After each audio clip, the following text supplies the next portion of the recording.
नमस्कार दोस्तों। एक बार फिर से स्वागत है आपका हमारे हॉरर पॉडकास्ट शो में, जहां पर हम लोग सुनते हैं एक से बढ़कर एक सच्ची घटना पर आधारित डरावनी कहानियां। जो आज की कहानी है वह भी एक अच्छी और डरावनी कहानी है और उम्मीद करते हैं यह कहानी आपको पसंद आएगी। उससे पहले उन मेरे प्यारे व्यूअर्स से जिन्होंने मेरी वीडियो को देखा, पसंद किया और लाइक किया, साथ में कमेंट भी किया, तो आप लोग का तहे दिल से बहुत बहुत धन्यवाद। और उम्मीद करते हैं आप लोग ऐसे ही मेरे इस छोटे से चैनल पर अपना प्यार बनाए रखेंगे और मेरा जो टारगेट होता है 50 लाइक और 20 कमेंट का, उसे पूरा करने में मेरा सहयोग करेंगे। तो चलिए कहानी की शुरुआत करते हैं और ध्यान से सुनिएगा। ये कहानी बहुत ही इंटरेस्टिंग और डरावनी होने वाली है। तो यह कहानी है एक छोटे से परिवार की जो एक दूर दराज गांव में रहने के लिए जा रहा था। परिवार में 4 लोग थे। पिता रघु और माता जो थी वह थी सुमन, और उनके बेटे का नाम आदित्य होता है, जिसकी उम्र 15 वर्ष की होती है। उन दोनों के यानी रघु और सुमन के एक बेटी भी होती है जिसका नाम प्रियंका होता है। उसकी उम्र 10 वर्ष की होती है। उन्होंने एक पुरानी जीप किराए पर ली और रात में यात्रा शुरू की। उन्हें पास के जंगल से होकर जाना था, जो अपने वीरान रास्ते और डरावने किस्सों के लिए बदनाम था। गांव के लोग कहते थे कि जंगल में एक आदमखोर शैतान रहता है जो रात के अंधेरे में शिकार करता है।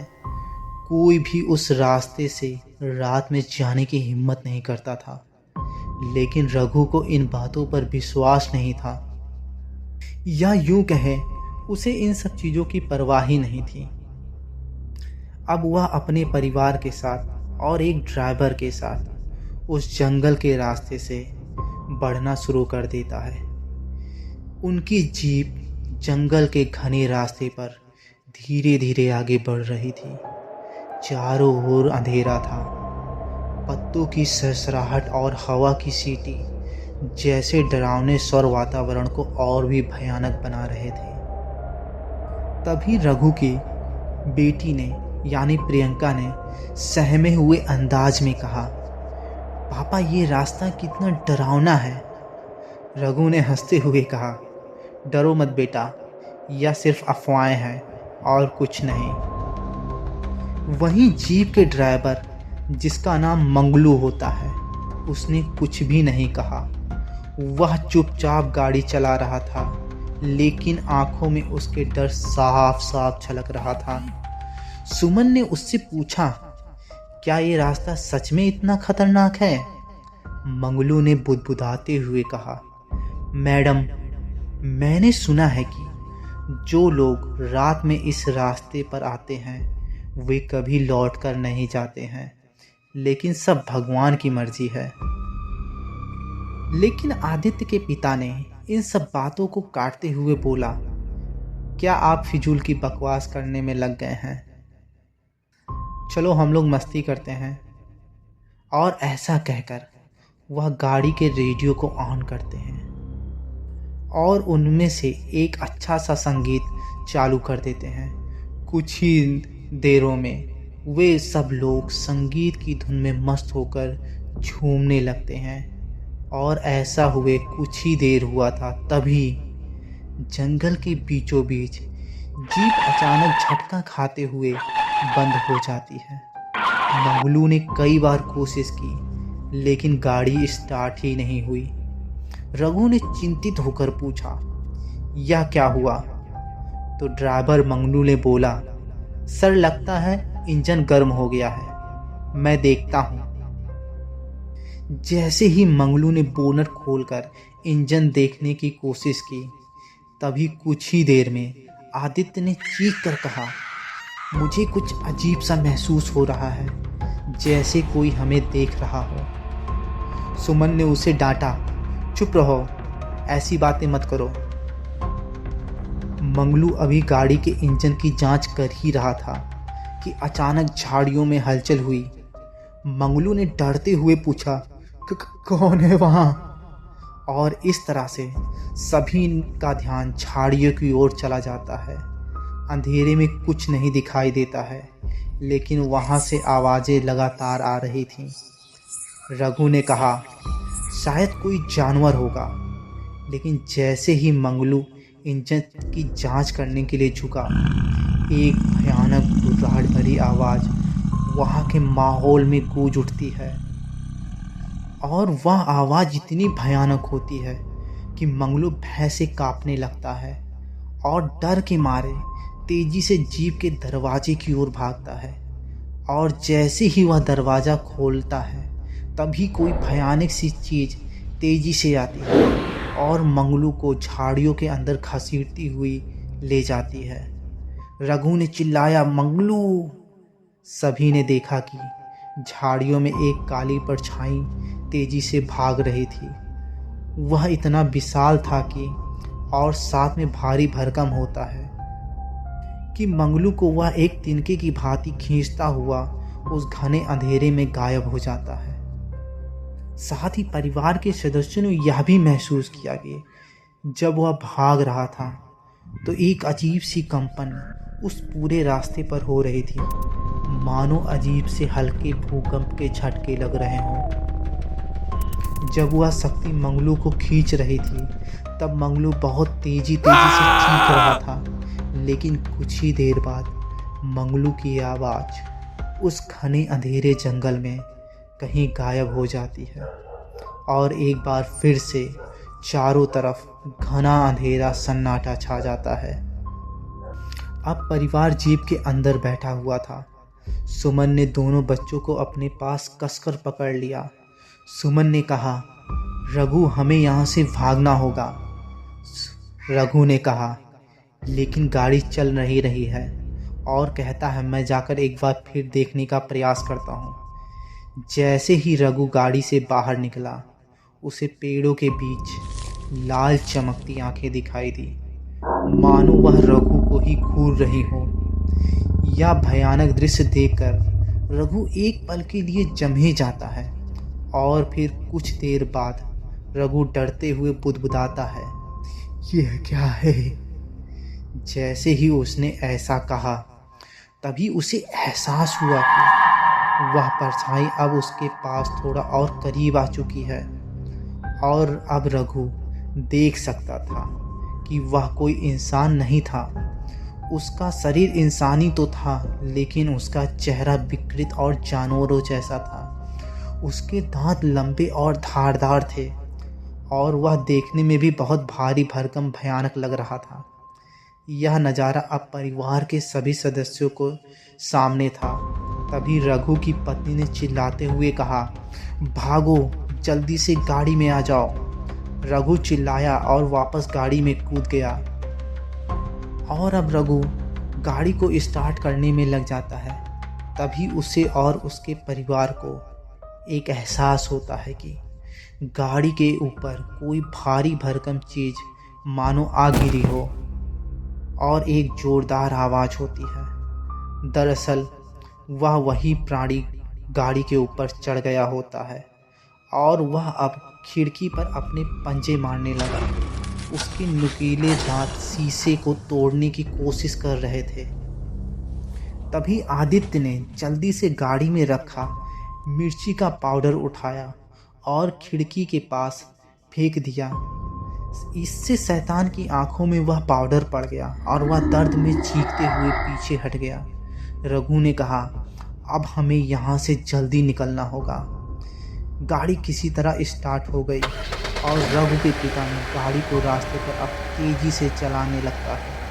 तभी उन्हें कार के रियर मिरर और साइड की यानी किनारे के शीशे पर ध्यान से देखा तो उन्हें जो नज़ारा नज़र आया वह बहुत ही भयभीत कर देने वाला होता है। रघु ने देखा कि वह जानवर अब उनकी गाड़ी के पीछे तेजी से भाग रहा होता है। वह जानवर कभी दो पैरों पर भागता है तो कभी अपने दोनों पैरों और हाथों के बल भागता हुआ नजर आ रहा था। गाड़ी के इंजन की आवाज़ के बावजूद उन लोगों को शैतान के गुमराने की आवाज़ साफ साफ सुनाई दे रही थी। लेकिन रघु ने अपना पैर एक्सीलरेटर से नहीं हटाया और उसे और तेजी से दबाया। अब गाड़ी बहुत तेज चल रही होती है और रघु अपने परिवार को उस स्थान से निकालने की बहुत कोशिश करता है, लेकिन जंगल का रास्ता बेहद उलझा हुआ था। हर मोड़ पर ऐसा लगता जैसे वह फिर उसी जगह पर पहुंच गए हों। रास्ता खत्म होने का नाम नहीं ले रहा था। सुमन ने कहा, ये जंगल हमें यहाँ से बाहर नहीं जाने देगा। रघु ने जवाब दिया, चुप रहो, हमें बस शांत रहना है। आखिरकार वे एक पुरानी झोपड़ी के पास पहुंचे। वहां एक बूढ़ा व्यक्ति बैठा हुआ था। उस बूढ़े व्यक्ति को बैठा हुआ देखकर रघु ने अपनी गाड़ी उसके सामने जाकर रोक दी और उसके पास जाकर खड़ा हो गया। तभी उस बूढ़े व्यक्ति ने पूछा, तुम कौन हो और यहाँ क्या कर रहे हो, वो भी इस अंधेरी रात में? रघु ने कहा, हम फंस गए हैं, कृपया हमारी मदद करें। और इस तरह से कपकपी भरी आवाज़ में रघु ने उस बूढ़े को एक एक करके अपने साथ जो भी घटना घटी है उसको बताया कि किस तरह से उनकी गाड़ी खराब हो जाती है और वह अनजानी शक्ति उनके ड्राइवर को खींचती हुई तिनके की भांति उठा ले जाती है। यह सुनकर बूढ़ा व्यक्ति बोला, यह स्थान श्रापित है। यहाँ एक आदमखोर शैतान रहता है जो लोगों की आत्माएं खाता है। वह तुम्हें तब तक नहीं छोड़ेगा जब तक वह अपनी भूख शांत नहीं कर लेता। तभी सुमन ने पूछा, क्या कोई रास्ता नहीं है इससे बचने का? और अब इधर यह एहसास भी उन लोगों को होने लगा था कि जंगल में बहुत कुछ खतरनाक है। तभी बूढ़ा आदमी बताने लगा, सालों पहले इस जंगल के पास एक तांत्रिक रहता था। वह इंसानों को शैतान में बदलने के गुप्त मंत्र जानता था। एक दिन उसने अपनी सारी तांत्रिक शक्ति को बढ़ाने के लिए खुद पर ही एक प्रयोग किया, लेकिन कुछ गड़बड़ हो गई और वह खुद एक आदमखोर राक्षस बन गया। अब वह हर पूर्णिमा की रात को शिकार करता है। उसे केवल तांत्रिक विधि से रोका जा सकता है, लेकिन मुझे पता नहीं कि इस बातों में कितनी सच्चाई है। तभी रघु ने दृढ़ता से पूछा, अब हमें क्या करना होगा?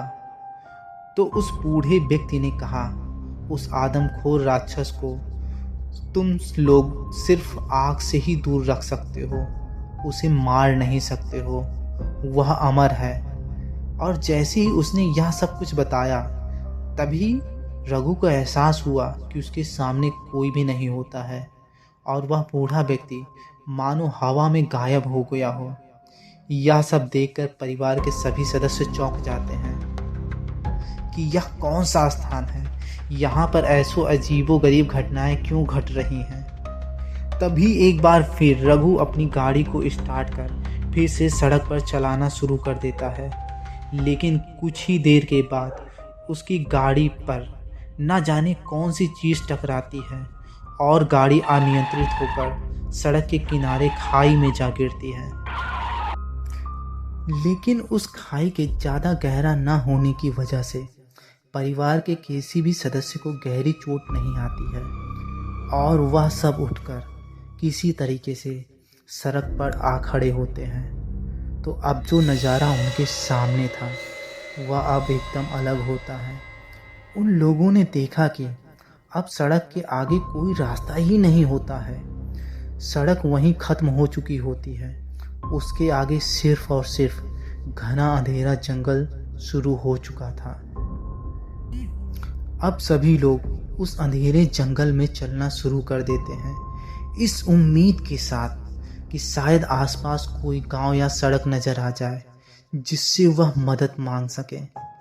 रास्ते में हर कदम के साथ माहौल डरावना होता जा रहा था। हवा में अजीब सी गंध थी और हर तरफ सन्नाटा था। झींगरों की आवाज़ उन्हें साफ साफ सुनाई दे रही थी। अभी मैं जंगल के कुछ ही दूर चले हुए उन्हें होते हैं, तभी उन्हें अपने सामने एक अजीब सा दृश्य नजर आता है। यह देखकर वह सभी भय से कांपने लगते हैं। सामने दिखाई देता है कि वह आदमखोर उनके गाड़ी के ड्राइवर यानी मंगलू को बहुत ही बेरहमी से अपने नुकीले दांतों से नोच नोच कर खा रहा था। तभी रघु ने सभी को आवाज़ न करने की हिदायत दी और बस चुपचाप यहाँ से निकलने को कहा। प्रियंका ने सुमन से कहा, माँ मुझे डर लग रहा है। सुमन ने कहा कि डरो मत बेटा, सब ठीक हो जाएगा। जैसे ही वे आगे बढ़े, उन्हें पेड़ों के पीछे लाल चमकती आंखें दिखाई दी, मानो शैतान उनकी हर हरकत पर नजर रख रहा हो। और उस जंगल में अजीब से पंछियों की आवाज उनके भय को और भी तेज कर रही होती है। तभी आदित्य फुसफुसाते हुए कहता है, वह हमारे पास ही है, हमें तेज चलना होगा। आखिरकार कुछ दूर और चलने के बाद वह एक गुफा के पास पहुंचते हैं। उस गुफा का मुंह बहुत ही बड़ा और डरावना था। उसके चारों ओर खून के निशान और टूटे फूटे हड्डियों के ढेर पड़े होते हैं। उस गुफा के अंदर जाने की हिम्मत किसी की भी नहीं हो रही थी, लेकिन वे कर भी क्या सकते थे। उन्हें कोई ना कोई रास्ता तो खोजना ही था और वे सब हिम्मत करके उस अंधेरी गुफा के अंदर चले जाते हैं। वहाँ की हवा और भी भारी और ठंडी होती है और उस गुफा के अंदर हर तरफ एक अजीब सी गंध होती है। गुफा के अंदर भी टूटे हुए इंसानी कंकालों के ढेर दिखाई दिए। सुमन ने प्रियंका को अपनी बाहों में छिपा लिया, जबकि रघु ने आदित्य को शांत रहने का इशारा किया। गुफा के चित्र पर कुछ अजीब आकृतियां बनी थी, जिसमें इंसानों और जानवरों की तरह अजीब छवियां दिख रही थीं। तभी सुमन ने कपकपी आवाज में कहा, यह मौत का स्थान लग रहा है। तभी एक तेज दहाड़ ने उनकी घबराहट को और बढ़ा दिया। गुफा के अंधेरे कोने से शैतान फिर से प्रकट हुआ। उसकी ये लाल आंखें और भी चमक रही थीं और वह एक गुर्राहट भरी आवाज में कहता है, तुम्हें क्या लगा तुम लोग मुझसे बच सकते हो? और कुछ ही देरी में शैतान ने अपनी भयानक ताकत का प्रदर्शन करते हुए गुफा की दीवारों को हिलाना शुरू कर दिया। उसकी दहाड़ों के बीच परिवार को महसूस हुआ कि वह उसकी मानसिक शक्ति पर हमला कर रहा है। रघु और सुमन को गुफा के अंदर कुछ अजीब दृश्य दिखने लगे। सुमन ने देखा कि प्रियंका गायब हो गई है और उसकी जगह एक कंकाल बैठा हुआ है। रघु को महसूस हुआ कि आदित्य उसकी ओर खून भरी आंखों से देख रहा है। रघु ने खुद को संभालते हुए कहा, यह सिर्फ हमारे दिमाग के साथ खेल रहा है, हमें शांत होना पड़ेगा। आदित्य ने गुफा के बीचों बीच रखे हुए उस लाल पत्थर की ओर इशारा किया और उसने कहा, शायद हो सकता है यह उसकी शक्ति का स्रोत हो। तभी शैतान ने झपट पर रघु पर हमला किया। रघु को उसने जमीन पर गिरा दिया और कहा, यह जंगल मेरी जागीर है, कोई इसे छोड़कर नहीं जा सकता। इधर आदित्य और प्रियंका ने मसाले उठाई और शैतान की ओर फेंकी। कुछ पल के लिए शैतान पीछे हट गया, लेकिन उसकी हंसी अब भी और डरावनी हो चुकी थी और उस शैतान ने कहा, तुम मुझे मार नहीं सकते हो, यह जंगल ही मेरा शरीर है और इस जंगल को तुम कभी भी नष्ट नहीं कर सकते हो। फिर सुमन ने रघु को उठाया और कहा, हमें यहाँ से भागना होगा, यह शैतान अमर है, हम इसे खत्म नहीं कर सकते हैं। परिवार ने गुफा से बाहर निकलने की कोशिश की, लेकिन रास्ता बंद हो चुका था। गुफा के भीतर शैतान अपनी भयानक शक्ति से रास्ते को तोड़ फोड़ कर रहा था। प्रियंका ने कहा कि एक छोटी सी दरार उस रोशनी की जो थी वहाँ से आ रही होती है। माँ उधर देखो, हमें वहाँ से निकलना होगा।